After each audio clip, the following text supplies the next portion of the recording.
This is an IGCSE Edexcel 1P talkthrough from Jan 2023.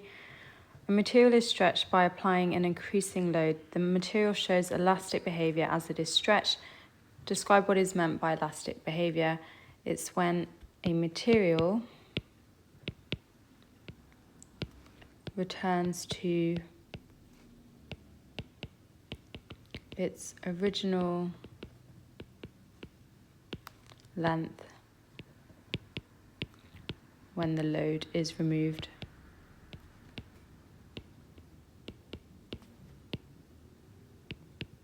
The material obeys Hooke's law. Sketch a graph for this material to show that it obeys Hooke's law as it's stretched. You should label both axes with appropriate physical quantities. They don't really mind which way around you draw this axis. I'm going to go for length on my y-axis, load on my x-axis, and remember it's a directly proportional relationship, so I'm expecting my graph line to pass through the origin. Diagram 1 shows the magnetic field between the poles of two strong bar magnets. Add labels to the diagram 1 to show the poles of the bar magnets. Well, remember magnetic field lines always run from north to south, hence why that needs to be north, that needs to be south. The bar magnets are made from steel. Give one reason why steel is a good material for making bar magnets. Why? It's because steel is a hard magnetic material, which means it retains its magnetism.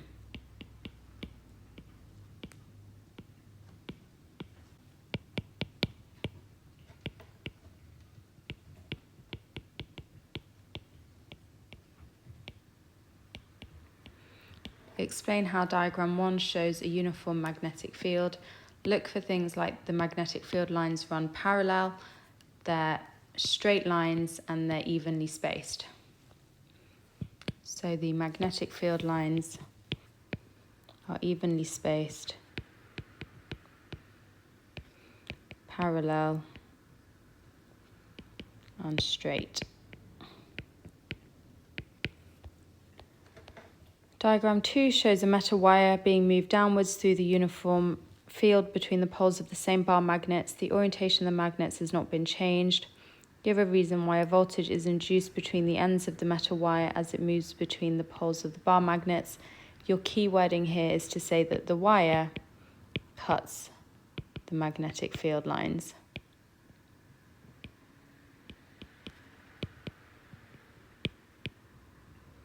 So we know that they run north to south. So as that wire moves, as you see, it's cutting the magnetic field lines. State 2 changes that could be made to this arrangement that would increase the magnitude of the induced voltage.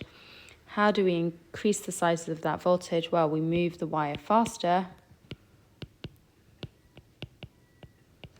or we use stronger magnets.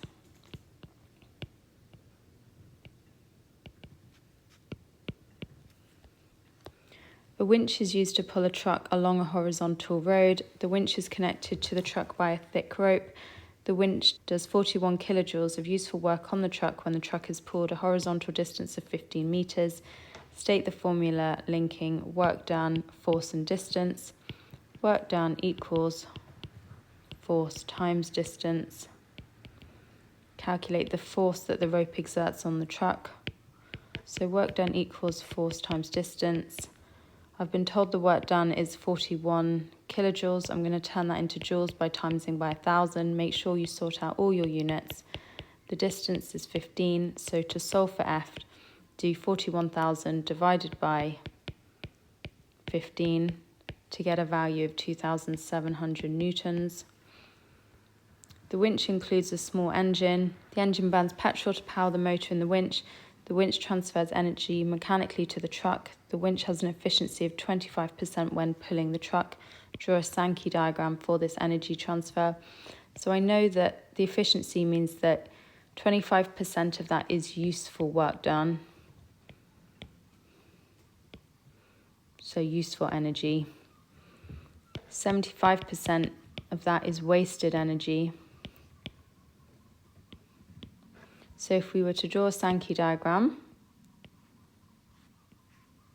there's my 25% useful energy. There's my 75% wasted energy. I've made that line a bit wide because really I need that to be 100% input energy. The winch can also be used to pull the truck uphill at a constant speed. Those terms are both important here. The table gives some energy stores. Add 1 tick to each row to show what happens to the energy in each store as the truck is pulled uphill. So the chemical store of petrol in winch, right, obviously the winch is using up petrol, so that chemical store will reduce. The gravitational store of the truck will increase because the truck's moving uphill. The kinetic store of the truck stays the same. The thermal store of the surroundings, so that's energy wasted to the surroundings, will increase. A teacher investigates the count rate from a radioactive source. State one source of background radiation. Lots of options here. My favourite for some reason is cosmic rays. Describe how the teacher could measure the count rate from a radioactive source and correct the count rate for background radiation. So we need to use a Geiger-Müller detector. You need to remove the radioactive source and measure background radiation several times in order to find an average.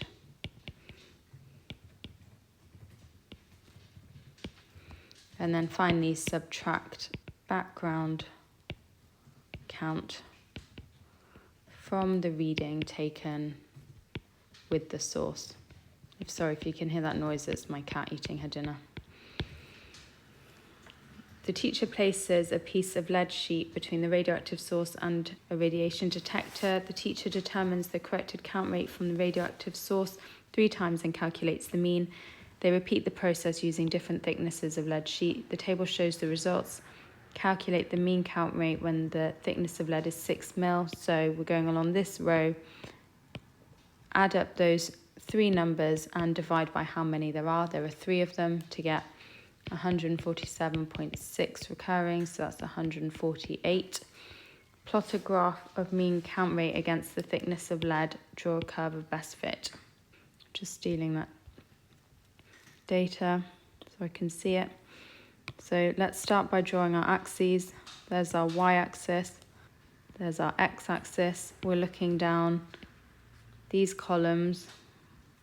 So the missing value there is 148. The thing that you change, the independent variable, always goes on the x-axis. Don't forget units. The thing that you measure goes on the y-axis. And now pick a sensible scale. Okay, I'm happy with that. Now I'm ready to go. 0, 484, 2, 356, 4, 238, 6, 148, 8, 115, 10, 88. It said a curved line of best fit. That's as good as I'm going to get on the iPad. Right, I'm just going to delete that. When there is not a sheet of lead between the radioactive source and the radiation detector, the mean count rate is 484 becquerels. Use the graph to determine the thickness of lead needed to reduce the mean count rate by 25%.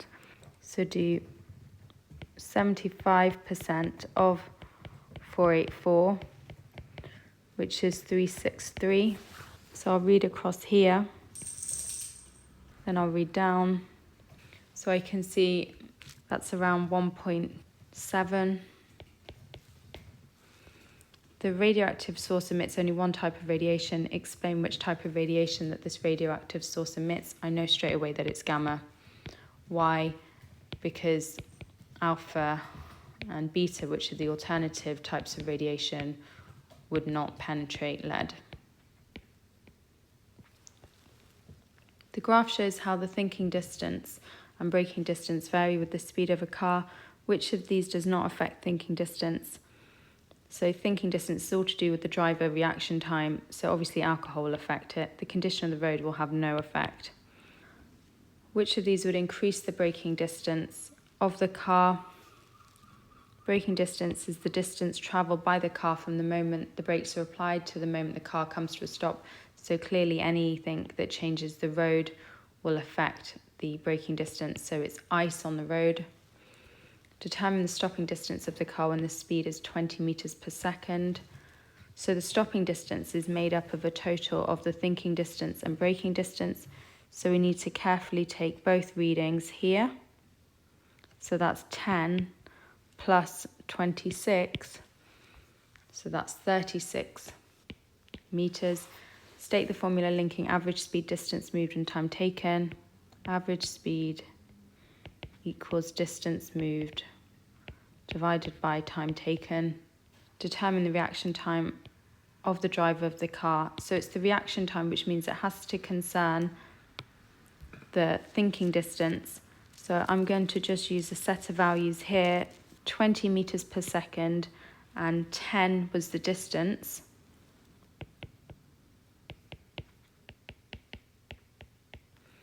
So my answer here is 0.5. Calculate the mean braking acceleration of the car as it brakes to a stop. So that means my final speed is 0 from an initial speed of 30. So u equals 30. So this is SwH, v squared equals u squared plus 2as. Make sure you do identify that. So I need to find a distance using my graph. So the initial speed I was told is 30 meters per second.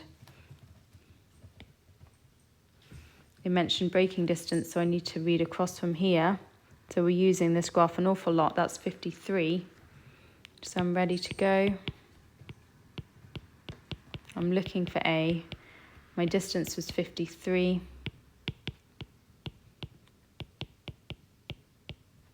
To solve for A, I need to take away 900 from both sides and then divide by 106 to find A. This question is about optical fibers. Optical fibers use light waves for communication. Which of these is a correct statement about waves? So remember, waves transfer energy. They can be reflected, refracted, and diffracted. A, waves transfer energy, information, and matter. No, too much. Waves do not transfer energy, information, or matter. Not enough. I don't think that's saying enough. And then D, waves transfer energy and information without transferring matter. Yes.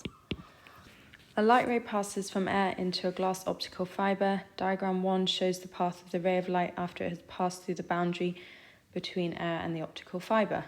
Draw the path of the ray of light in air before it passed through the boundary. Now remember, as that ray of light goes from air to glass, it slows down, so it bends towards the normal. So just to show you how to draw this, the route of the ray, if it wasn't refracted, would continue this way, but it's been refracted upwards towards the normal. State the name of the wave behaviour responsible for the path of the ray of light as it passes from air into the optical fibre. So because it's changed direction as it enters a new medium, we know that that's refraction. Diagram 2 shows the path of the ray of light as it travels through the optical fibre. Explain the path of the ray of light as it travels through the optical fibre. Remember, optical fibres are good examples of total internal reflection taking place. And then we need to talk about what conditions are needed for total internal reflection. So the angle of incidence must be greater than the critical angle. And the other thing we can infer is that the core of the optical fibre has a higher refractive index than air.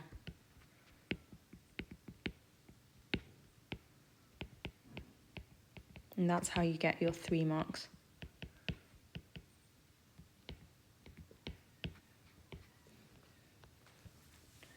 A student uses the circuit shown in diagram 1 to investigate how the current changes with voltage for a filament lamp. Give the name of component Y. So it's a box, which means it's a resistor. The fact it has an arrow going through it means it's a variable resistor. Give a reason why component Y is included in the circuit. Remember, resistance is voltage divided by current. So by having a variable resistor, it means you can change the current or voltage.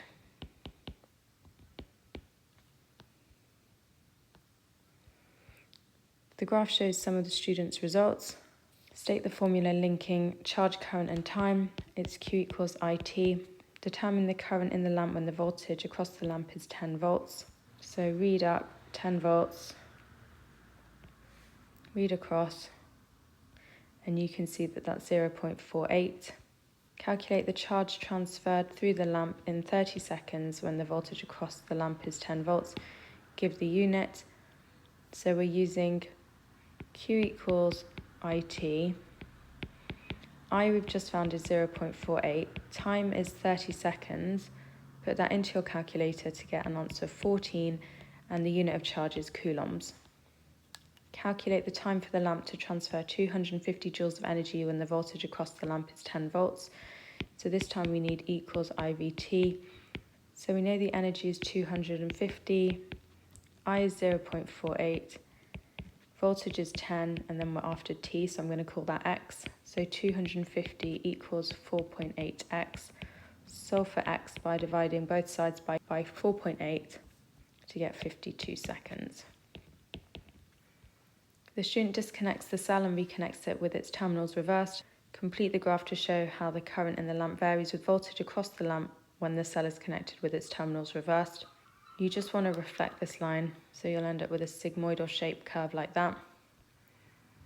The student replaces the filament lamp with a light emitting diode, LED, and replaces the cell with an alternating current AC power supply as shown in diagram 2. The student also removes the ammeter and the voltmeter. Explain why the LED flashes on and off. So the crucial thing is that the LED is a diode, so it only allows current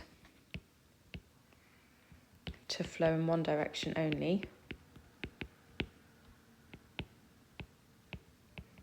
And you can see that on the diagram by the direction the arrowhead's pointing. So this diode will only allow current to flow in this direction. Because you have an alternating current, it means that the current constantly changes direction. And as a result of both of these things being present, therefore the LED will not light up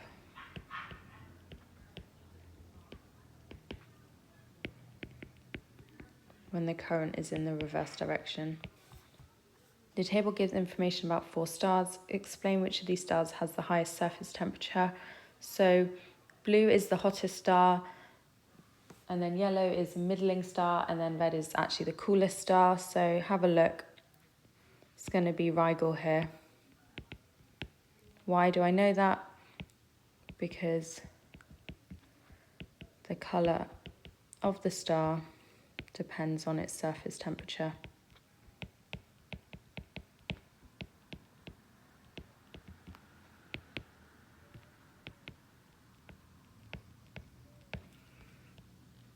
Discuss the evolution of the stars Rigel and Sirius. So we have a small mass star and a large mass star, so that means the small mass star is like our sun, so we're going to go along the white dwarf route, whereas this very large mass star Rigel, we're going to go along the supernova route. So we'll start by saying what's common for both of them. For both stars, they begin as a nebula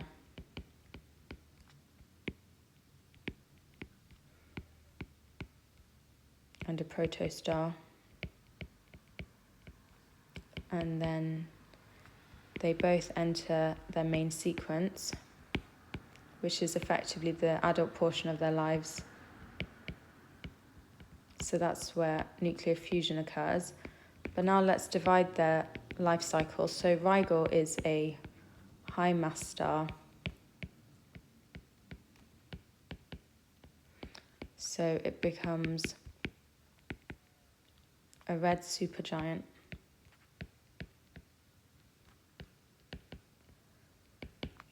And explodes in a supernova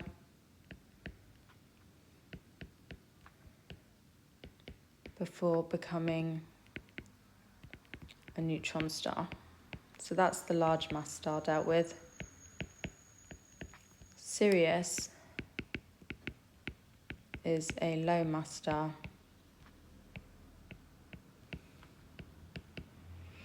so it becomes a red giant as opposed to a red supergiant. And then a white dwarf.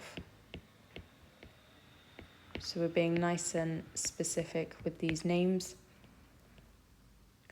This question is about waves. The diagram represents a wave. Determine the amplitude of the wave by measuring it with a ruler. So you need an equilibrium line. And then you need to read this. That's your amplitude. So measure that with a ruler. It's around 0.8 centimeters. Determine the wavelength. So that's the distance between two peaks. So measure this line here, and you should get a value of around 4 centimeters. Microwaves are part of the electromagnetic spectrum. Name the part of the EM spectrum that has a lower frequency than microwaves. So remember, the order of waves starting from the longest wavelength is radio waves, microwaves, infrared radiation, visible light, ultraviolet, X-rays, gamma rays. So the lowest frequency has the longest wavelength. And so I'm hoping you can see, therefore, that that's radio waves. Microwaves travel at a speed of 3 times 10 to the 8 meters per second in air. They have a wavelength of 2.7 centimeters. Calculate the frequency of this microwave, and look, they've even given us the wave equation. So 3 times 10 to the 8 is our wave speed. We're after frequency. Wavelength, make sure that that's in meters, so that becomes 0.027. Do be very careful with these unit conversions.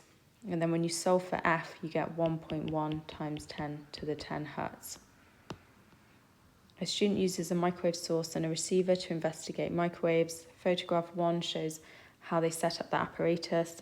The meter shows the strength of the microwaves detected by the receiver. The strength of the microwaves is measured in arbitrary units. The student varies the distance between the microwave source and the receiver and records the meter readings. Photograph 2 shows the analog meter for one of the readings.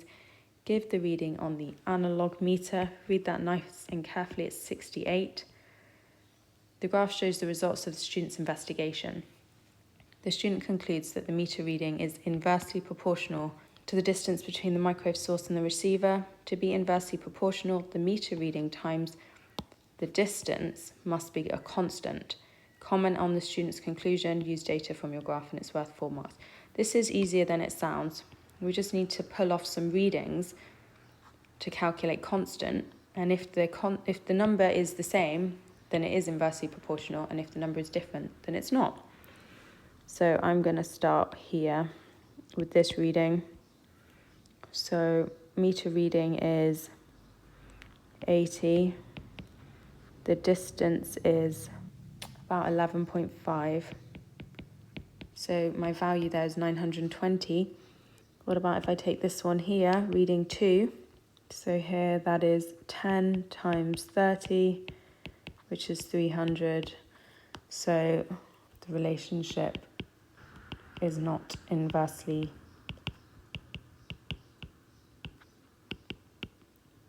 proportional.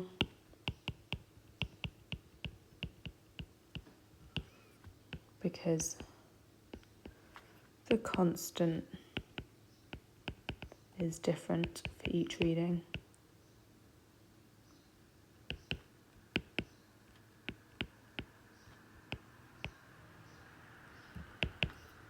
A student pours a known volume of hot water into a metal container. They place the metal container into an insulated plastic cup containing an equal volume of cold water. The student uses temperature probes to measure the temperatures of both the water in the metal container and the water in the plastic cup. The hot water has an initial temperature of 70 degrees Celsius. The cold water has an initial temperature of 5 degrees Celsius. On the axis, sketch how the temperature of the hot water and the temperature of the cold water vary with time. Wow, okay, interesting. So they will both end up at temperature around room temperature. So we need to show that by, I suppose that would be around here. The 70 one is going to cool down quickly at the beginning and then level off. And then the 5 degree one is going to heat up and then level off. And so that change in temperature will be more rapid at the beginning. But they do really want that line to become asymptotic at an intermediate temperature. So that's where the 4 marks come from. Explain why the temperatures of the hot water and the cold water change. You should refer to different types of thermal energy transfer in your answer. So that's answers relating to conduction, convection, radiation. We're going to start by saying what happens to each of the waters. Hot water loses energy. Cold water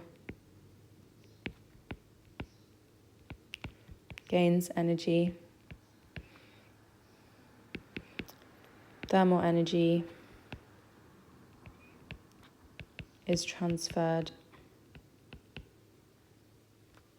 from hot to cold water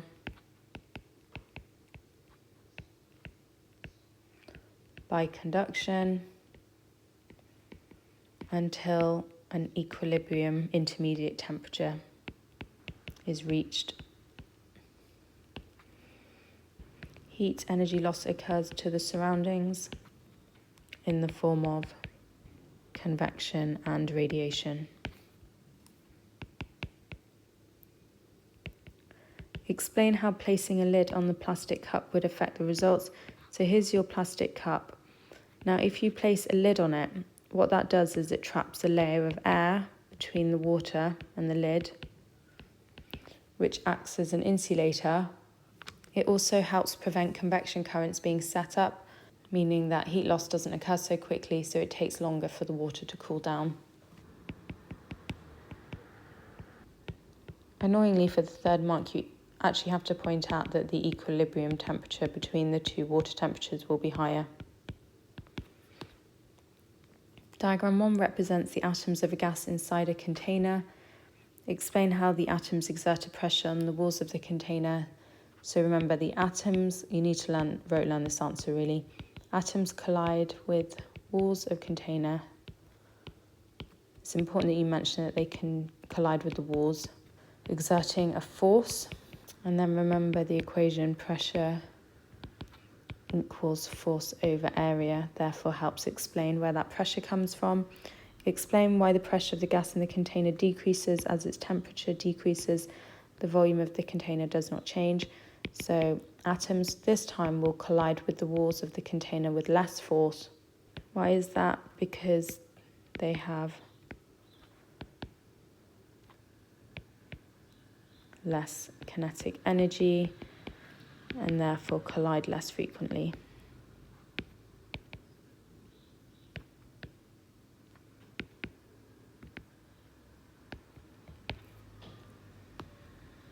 Diagram 2 shows a device called a magneto-optical trap. Physicists use the device to cool gases to extremely low temperatures. The MOT uses laser beams and magnetic fields to trap a small collection of atoms with extremely small kinetic energies. Each trapped atom has a mass of this and a mean speed of this. Calculate the temperature of the trapped atoms. So we're going to use this equation here. So first of all, I need to find out the mean kinetic energy. Remember, we use this equation. So this is why it's worth 4 marks. The mass we've been told is 5 times 10 to the minus 27. And the speed is 73, so I'm going to square that. Put that into your calculator to get 1.3 times 10 to the minus 23. And then we're ready to actually use the equation they've provided us with. So it's 1.3 times 10 to the minus 23 equals 2.1 times 10 to the minus 23 times x. So you solve for x by dividing this number here by that number. And once you've done that, you get 0.63 Kelvin. So don't panic. They've given you an equation, but you don't have quite enough information at the start to get going. So use another equation on your formula sheet or one that you've learned off by heart, and that will help you calculate it.